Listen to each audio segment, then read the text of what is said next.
Hello and welcome to lesson 5.1, collecting data. Today we're going to look at how we can gather information in order to determine if there is a pattern amongst the data. So there are many different ways that we've seen in the past on how to collect data. We can organize it in terms of tables, something like a frequency table, or even various different types of graphs like pie charts, histograms, and bar graphs. So just to refresh your memory, a pie chart looks more like a circle with slices of pie or pieces being separated. Usually you have a category or an item in each area, and you have a percentage that it represents. So whatever your items are, a small percentage of each piece. So this is one of the reasons why you would want to take something that adds up to 100% or a total of a certain amount. You'd list it in terms of a pie chart. Also sometimes called a circle graph. There are other types of graphs like a histogram.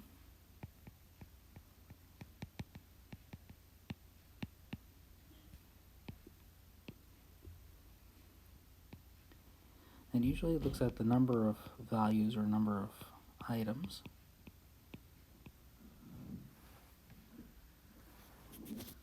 And along this side right here, there's usually a listing of various different values.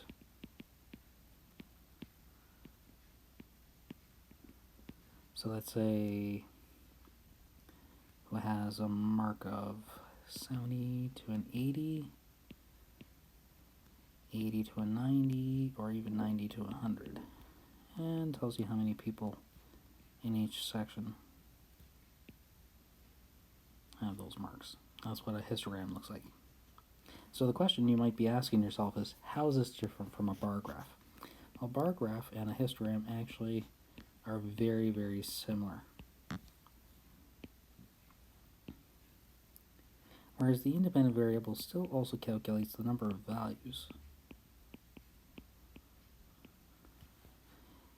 The dependent variable is actually measured in terms of categories or different items and don't actually list values. So you can't have a specific number, set number. You can have specific categories. Let's say like January, maybe February, March, so forth. So specific categories would be here. That's where this would be different. So if you had specific numbers that you could choose, only like 1, 2, 3, and 4, where you can't choose something in between, you'd use a bar graph. But if you can choose values in between or get values in between, like at an 80, you can either be in either part of the histogram, then you'd use a histogram. Okay. So first we're going to look at some one-dimensional data analysis. We've also seen other types of graphs, but we're specifically looking at one-dimensional analysis. One-dimensional analysis only looks at one variable. So one thing changing. So for an example, we're going to look at our grade 8 marks that we came into this course with. So I went back and I looked back at your grade 8 marks, and this was actually a list of all your grade 8 marks for all 25 students of us.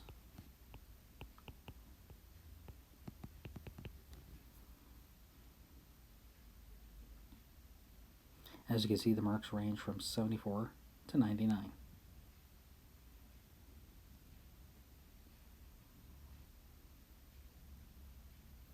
Okay, with that being said, what we're going to do is we're going to look at some ways we can analyze or display this information.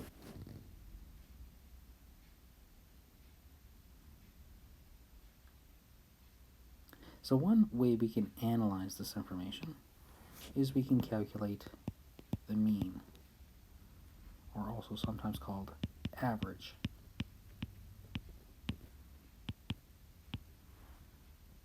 To calculate the mean or the average, all you do is you add up all the numbers. So in this case, we're adding 74, 80, 82,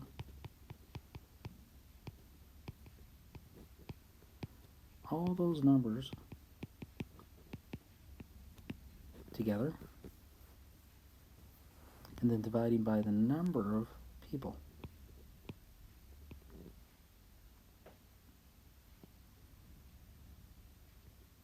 In this case, if you add them all up, it should turn out to be 2,260 divided by 25. This gives us an average of 90.4 for the class.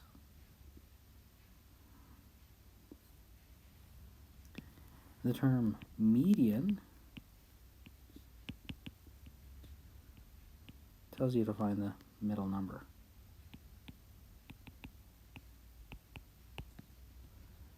So how you calculate the median? First you take the number of people and you add 1. And then you divide by 2. This means we're interested in the 13th value. So you go back to your data set. If it's in order, as long as it's in order, and you count first, second, third, fourth, fifth, sixth, seventh, 8th, 9th, 10th, 11th, 12th, 13th. So the 13th value is 91, and therefore the median is 91.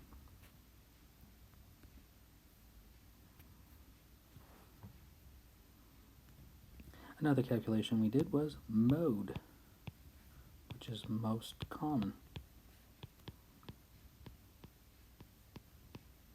Again, if you have your values in order, you just find out which ones are most common.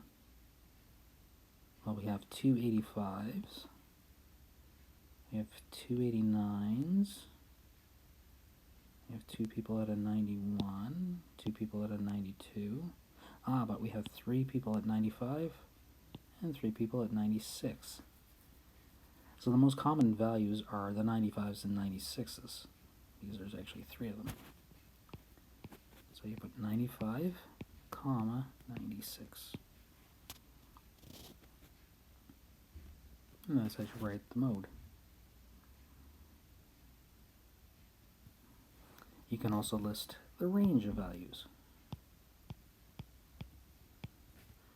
The range just takes the maximum, subtracts the minimum, tells you you have 25 different grades possible in between.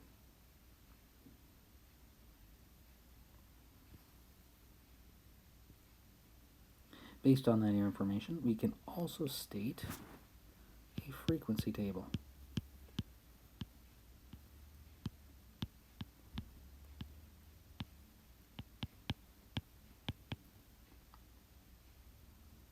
So a frequency table basically puts things in categories for you.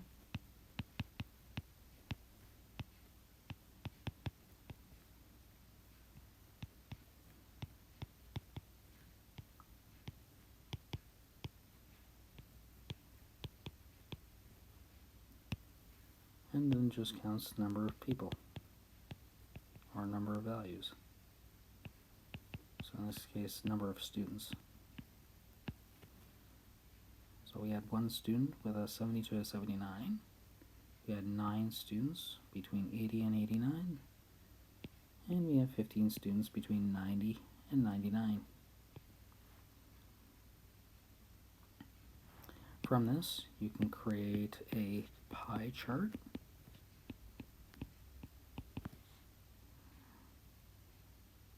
Or a histogram. Because these are values. That's why you'd have to use a histogram. Okay, so that's just based data on our stuff. Well, something else that we can create is called a box and whisker plot. It's a way to analyze one-dimensional data. It uses a maximum, uses the minimum, which we both know, uses the median, again, what we know, and uses what is called the upper and lower quartile values as well. So using our class grade 8 marks,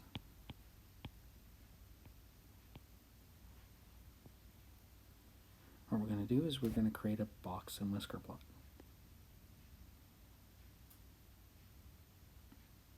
So first off, our minimum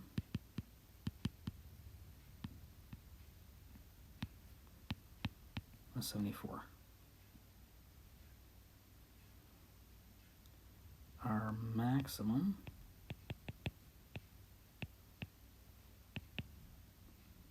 was 99, and our median is 91.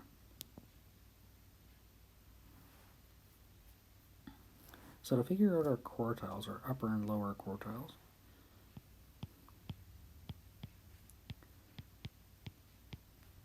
what it does is it breaks up our data into 4 pieces. So to find the lower quartile, what you do is you take your number of people, add 1, and divide by 4.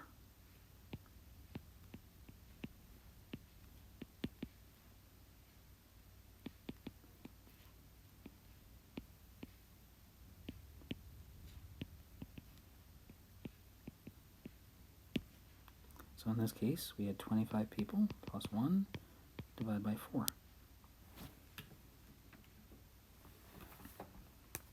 So that's what I'm going to do. I'm going to take 25 plus 1, divide that value by 4. I get 6.5. So what we want is the 6th and 7th value to help us out. We want the average between them.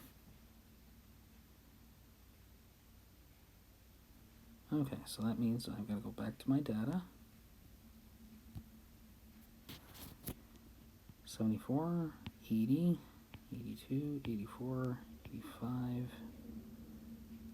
That's 2, 4, 5, 6, and 7th. So my 6th and 7th value is 85 and 87.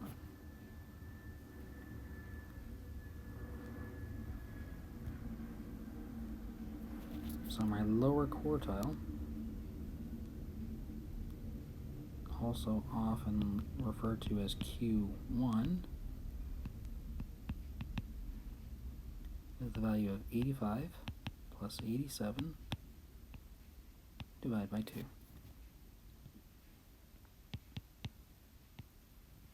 So it's 26.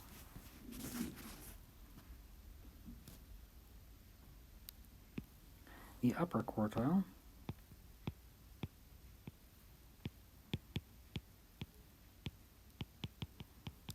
is often calculated as 3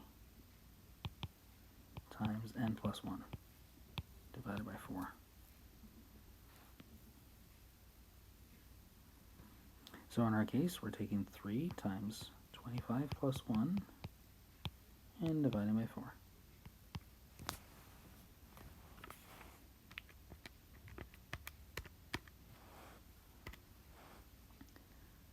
This gives us the value of 19.5, so we want the 19th and the 20th value.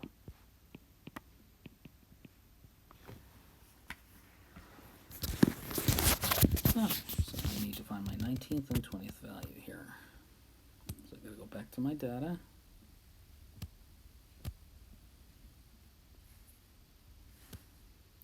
So 1, 2, 3, 4, 5, 6, 7, 8, 9, 10, 11, 12, 14, 15, 16, 17, 18, 19, and 20.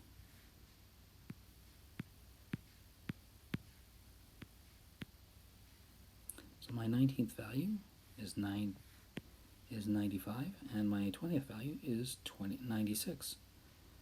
So my upper quartile, which is often referred to as Q3, is calculated by 95 plus 96 divided by 2.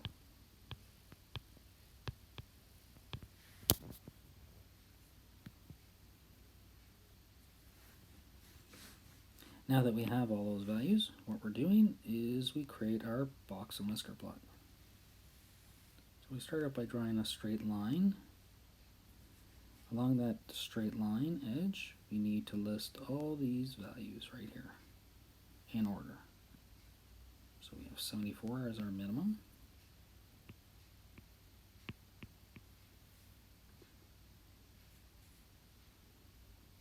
Q1 is 86.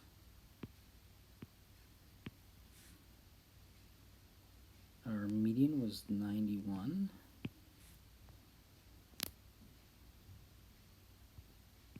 Our Q3 was 95.5. And our maximum was 99. So we draw dots at 74 and 99, our biggest and lowest values. We draw a box going from 86 to 95.5, like so.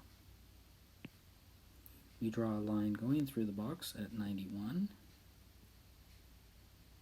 and we draw lines going from the edge of the box to the points to create what is called our box and whisker plot.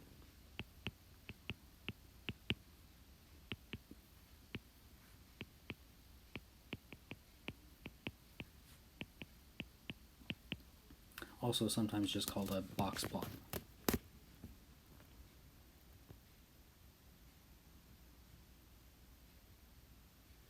Okay, so this shows you your range of your data, goes from 74 to 99, also tells you where the median is and where the middle parts of your data is, and how spread out it is. Okay, last thing to look at. There's various different ways to distort or misrepresent data. These are just 3 instances where you can actually distort data or overrepresent this data or just misrepresent it.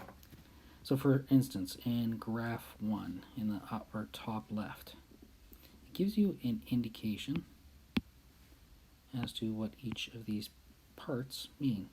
So red represents dogs, orange is cats, yellow is birds, green is fish, and blue is other pets.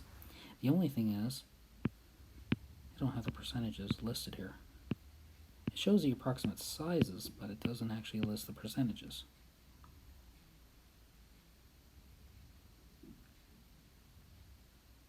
Another way they can distort data is, let's say in this graph number 2 in the top right.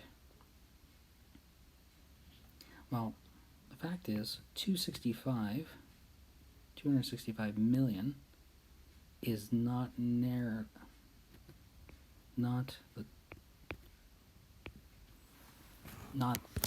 of the data. If you take 265, you add the 10, you add the 85, and you add the 50, you get 410.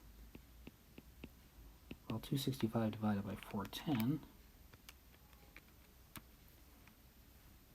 when you calculate it, is actually 64% of the data. So they are underrepresenting the city arena funding, whereas the other funding coming from the arena is in various different other parts.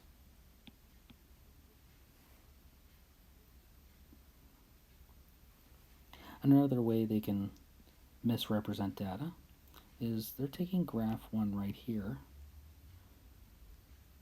and they only look at values going from about 60,000 up to 150,000. What you see is you can see the data is now extended vertically. If there's no data for those value expressions before the value and after the value, it makes sense. But it's over-representing the importance of the values. Whereas the first graph is a more accurate representation of what the values mean in relation to whatever the data is showing.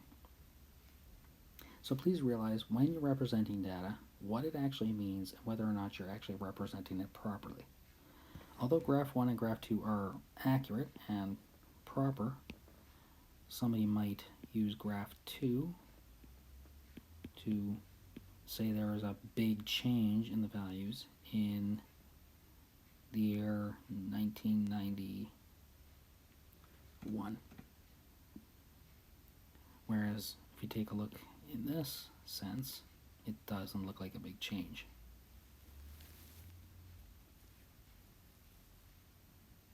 So the idea here is represent data in various different ways, but make sure you represent the data properly.